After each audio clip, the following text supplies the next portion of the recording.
Selamat pagi Bapak Ibu, pimpinan dan seluruh karyawan Rumah Sakit Advent Bandung serta para tamu yang mengikuti rangkaian acara Pekan Doa Rumah Sakit yang dilakukan sepanjang pekan ini. Kemarin kita telah mempelajari firman Tuhan yang menyatakan bahwa kasih setia Tuhan itu dan kesetiaannya tiada batasnya, tak putus-putusnya, bahkan selalu baru tiap pagi. Saat ini kita akan mempelajari firman Tuhan sehubungan dengan apa respon, apa tanggapan dari umat-umatnya terhadap Tuhannya, terhadap kesetiaan Tuhan yang tidak putus-putusnya. Di dalam buku 1 Korintus 4 ayat yang kedua dikatakan, yang akhirnya dituntut dari pelayan-pelayan yang demikian ialah bahwa mereka ternyata dapat dipercayai. Bapak, Ibu, serta saudaraku yang dikasihi oleh Tuhan, hal ini tentunya tidak gampang, dan bahkan waktu saya menyusun renungan ini adalah merupakan satu tantangan yang besar bagi diri saya sendiri. Karena kata kunci dari ayat 1 Korintus 4 ayat yang kedua ini adalah dapat dipercayai. Apa kira-kira yang terjadi pada saat Paulus menulis surat ini? Di mana pada waktu itu jemaat di Korintus menghadapi satu masalah, yaitu sehubungan dengan kepercayaan umat terhadap para pelayan Tuhan yang ada. Karena ada orang-orang lain selain Paulus yang menyebarkan berita-berita yang berbeda dengan apa yang disampaikan oleh Paulus, sehingga umat itu merasa bingung. Itu sebabnya kata kunci tadi di 1 Korintus 4 yang kedua dikatakan adalah dapat dipercayai. Ada satu sebutan menyatakan Allah tidak menuntut kita untuk sukses, melainkan untuk setia. Apa yang diinginkan Tuhan terhadap umatnya? Yang pertama adalah dapat dipercayai. Saudaraku yang dikasihi oleh Tuhan, kita sering memperhatikan dan memuja orang-orang yang terkenal dan sukses. Tapi kita terkadang kita membaca tentang orang-orang yang biasa akhirnya menjadi orang yang terkenal dan dihormati karena pelayanannya yang setia dalam jangka waktu yang lama, yang bertahun-tahun dilakukan. Padahal dia adalah seorang yang biasa-biasa saja. Bisa jadi orang tersebut adalah penjaga sekolah, pelayan kantin, tukang kebun, kasir toko, atau kalau di gereja itu seorang diakon atau diakones yang telah melayani orang lain dengan cara yang dapat diandalkan dan penuh dedikasi. Sehubungan dengan diakon dan diakones ini, saya ada pengalaman ketika bercerita dengan seorang diakon dan diakones ini yang ada di jemaat yang ada di kota Medan. Gereja itu namanya gereja veteran, di mana ini gereja pertama hamba Tuhan Pendeta David Panjaitan melayani di sana. Ada seorang diakon namanya Bapak Supardi. Nanti boleh tanya sama Pak Panjaitan atau Pak David. Pak Supardi ini adalah seorang diakon yang bertahun-tahun dan dia melakukan pelayanan itu dengan penuh sukacita dan penuh dedikasi. Sehingga jika ada KKR secara kota Medan, gabungan, Pak Supardi ini dipilih menjadi ketua untuk melayani diakon sekota Medan. Dan dia atur dengan rapi, dengan baik pada saat ibadah itu, pada saat pengumpulan, persembahan, semua berjalan dengan rapi. Itu Bapak Supardi, bertahun-tahun dia lakukan. Kemudian ada seorang ibu namanya Ibu Siringu-Ringu. Kalau ini saya bercerita langsung dengan beliau, dia katakan pada saat ada KKR waktu itu, dia katakan, pendeta, bagi saya jangan diserahkan saya untuk berbicara di depan, berdoa di depan, saya tidak bisa.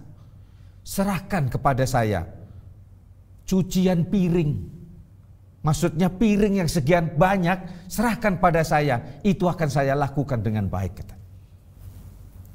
Bapak Ibu serta saudaraku kasih dalam Tuhan, ini sering kita jumpai dari orang-orang yang pelayanannya biasa-biasa, tapi dengan dedikasi yang sangat besar, akhirnya dia menjadi seorang yang dipercaya. Sikap dapat dipercaya seperti ini sering luput dari perhatian banyak orang.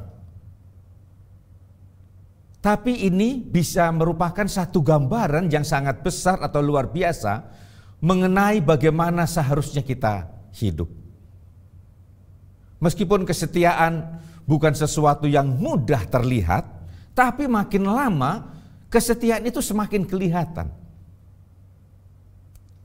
Paulus menuliskan di dalam 1 Korintus 4 ayat yang kedua, kita ulang lagi, yang akhirnya dituntut dari pelayan-pelayan bahwa mereka dapat dipercayai.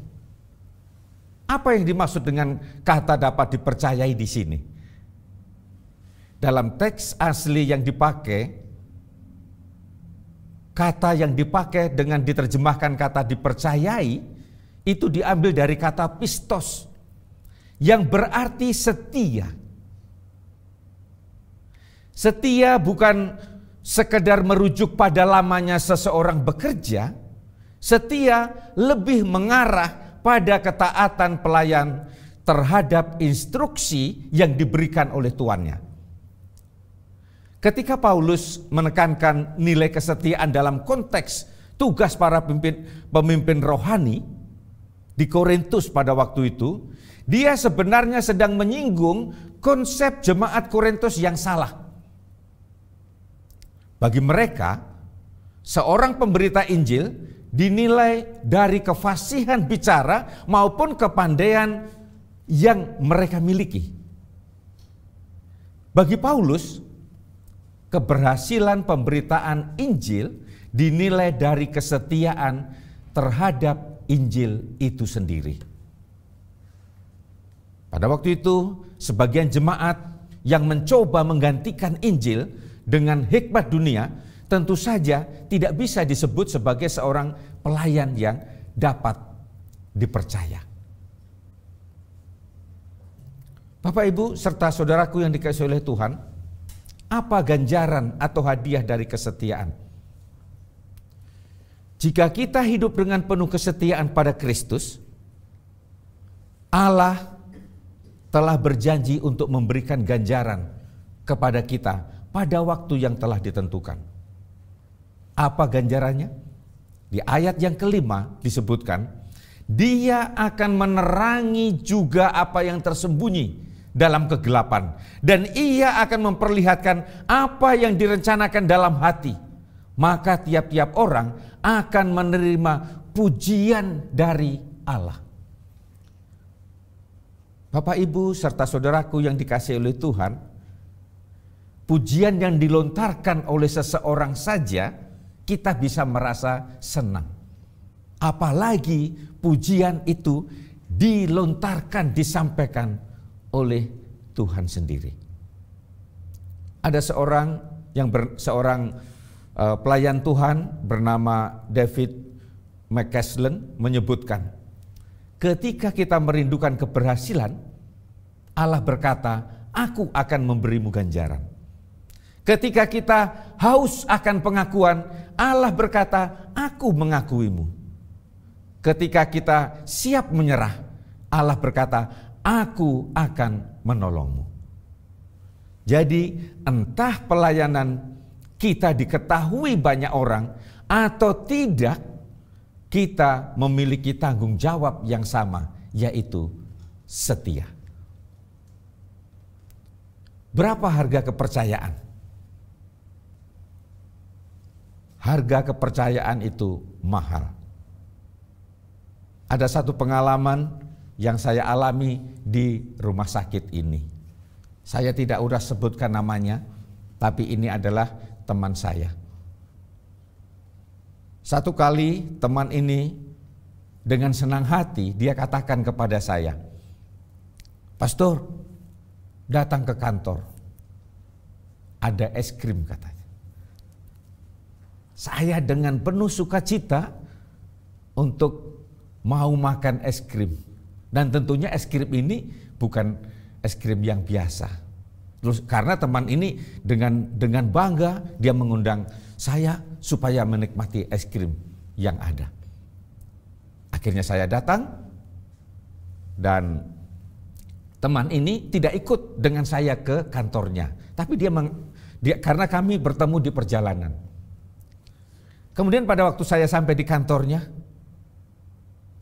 saya cari dan saya tanya, "Mana es krimnya?" Tanpa sepengetahuan teman saya, es krim ini sudah habis. Ya, sudah habis. Jadi saya sempat kecewa karena tidak jadi makan es krim yang tadinya sudah terpikir, wah mau makan es krim, tapi tidak ada. Akhirnya saya pulang ke kantor, ya sudah tidak ada pikir apa-apa lagi. Bisa kok nanti es krim beli sendiri, pikir saya kan. Tapi yang terjadi tidak seperti itu.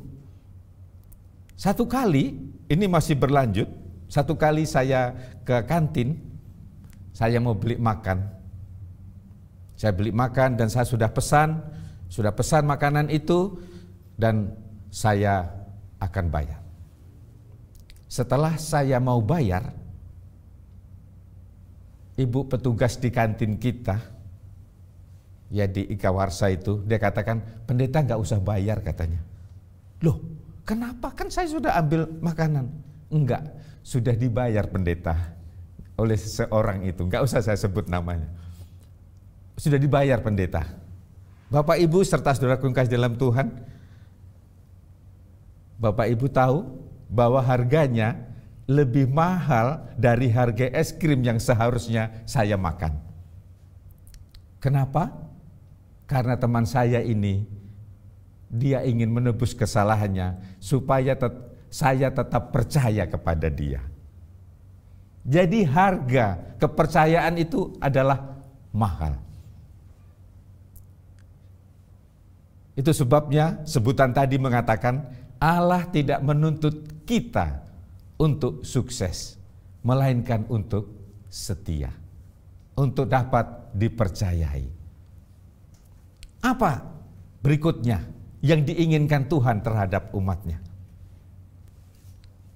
Yang kedua, ini adalah lulus ujian.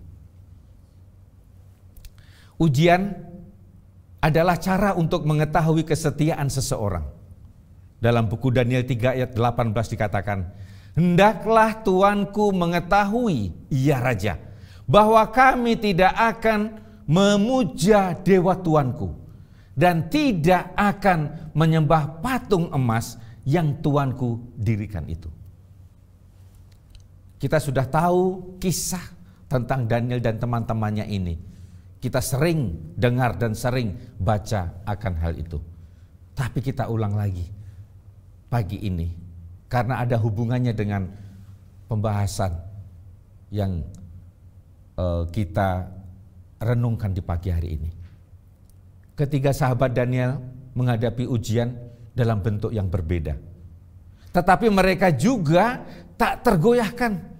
Mereka tak gentar sekalipun tahu bahwa penolakan mereka untuk menyembah berhala dapat membuat mereka kehilangan nyawa. Mereka membuktikan kesetiaannya kepada Allah dengan memegang teguh pendirian mereka. Tuhan mengizinkan ujian dan pencobaan memasuki hidup anak-anaknya. Tantangan itu bisa jadi serangkaian situasi yang bisa mematahkan semangat seseorang. Mengapa? Karena Tuhan ingin mengetahui kesetiaan umatnya. Ini ada satu ilustrasi lagi, tapi ini peristiwa tidak terjadi di sini. Dan ini bukan pengalaman saya seperti yang saya sampaikan tadi. Ada seorang perawat muda sedang membantu operasi untuk pertama kalinya. Ketika dokter selesai mengoperasi, memimpin jalannya operasi dan berjalan dengan lancar, perawat itu melaporkan kepadanya bahwa sang dokter telah menggunakan 12 lembar kain kasa. Tetapi saat dihitung setelah operasi hanya ada 11. Dengan kasar, dokter itu menjawab bahwa ia telah mengeluarkan semua kain kasa dari dalam tubuh pasien. Perawat itu katakan, dokter ini hanya 11. Karenanya 11, dan dokter katakan 12, sepengetahuan dia tadi dihitung 12, dokter katakan bahwa ke-12 ini sudah dikeluarkan. Apa yang terjadi? Si perawat itu bersikeras. Dia katakan bahwa kain kasanya hilang 1, kurang 1. Tapi dokter itu berkata bahwa ia akan melanjutkan tugasnya dengan menjahit sayatan operasi pasien tersebut. Dengan mata menyala-nyala, perawat itu berkata, dokter tidak boleh melakukan itu. Pikirkan nyawa pasien, dokter. Itu ujar dari perawat. Padahal dia masih perawat muda dan baru pertama kalinya ikut operasi, melayani operasi. Akhirnya sang dokter dengan senyum dan mengangkat dahinya, mengangkat kakinya, dan ditunjukkannya kain kasa yang ke-12 itu, yang dengan sengaja telah dijatuhkannya ke lantai dan dipijak oleh dokter itu. Dan setelah itu dokter katakan, kamu atau kau lulus ujian. Rupanya sang dokter sedang menguji si perawat tersebut. Bapak Ibu serta saudaraku yang dikasihi oleh Tuhan, kadang peristiwa-peristiwa yang terjadi dalam kehidupan kita itu merupakan satu ujian yang Tuhan izinkan untuk kita hadapi. Apapun bentuknya, kita harus tetap berdiri di atas kebenaran dan percaya bahwa Allah menyediakan semua anugerah bagi yang kita butuhkan. Paulus menuliskan hal ini di 1 Korintus 10 ayat yang ke-13. Apakah kita telah diuji dan tetap setia? Ini pertanyaan yang perlu kita renungkan dan perlu kita jawab masing-masing. Batu pertama, maksud saya batu permata menjadi halus karena diasah. Begitu juga kita menjadi sempurna karena diuji. Bukti kesetiaan umat kepada Tuhannya adalah dapat dipercayai, tahan uji, dan tetap setia. Tuhan memberkati kita. Amin. Kita bersatu dalam doa. Terima kasih ya Tuhan, Kau memberikan waktu yang baik kembali di pagi hari ini. Kami dapat melanjutkan rangkaian acara Pekan Doa. Terima kasih untuk firman-Mu yang sudah kami pelajari. Biarlah itu tertanam dalam pikiran kami. Dan kuasai dengan Roh Kudus-Mu kehidupan kami ya Bapa, agar itu menjadi bagian kami. Kami akan memiliki respon yang baik terhadap Tuhan, yaitu untuk setia dan lulus dengan ujian-ujian yang terjadi dalam kehidupan kami. Sekali lagi ya Tuhan, kami mengundang kuasa Roh Kudus-Mu agar menguatkan kami, sehingga firman ini menjadi praktek dalam hidup kami. Pimpinlah kehidupan kami, dan kami percaya Engkau menyertai dan memimpin kami di saat kami melanjutkan pelayanan kami dan juga kehidupan kami di hari ini. Semuanya kami mohon dalam nama Yesus Tuhan dan Juru Selamat kami. Amin.